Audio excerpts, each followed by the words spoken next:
فبأي آلاء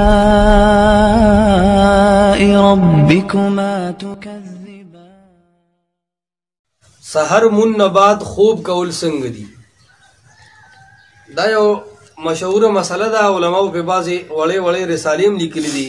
شیخ ابن عثیمین رحمه الله علیه دومره ویلي دي چې د سحر من نبات خوب کول افضل نه دي، دومره ویلي دي.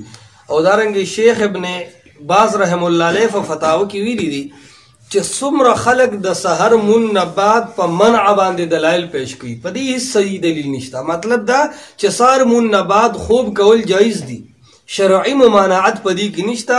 البته دومره ده چې دې سره وجود کې سستیا راځي، طبي غلطۍ او طبي کامې به پکې بېشکه چې وي، چې پکار نه دی چې سړی سحر مونځ پسې ودي شي. لیکن کم سړی چې مطالعه ټوله شپه وکړي من نبات ودي شي، دا جواز لري. یا یو سړي ټوله ورځ مزدوري کړې ده او د سحر من نبات دی فورا وده شو، دا خبرې جایز دي که دومره تشدد نه دی پکار.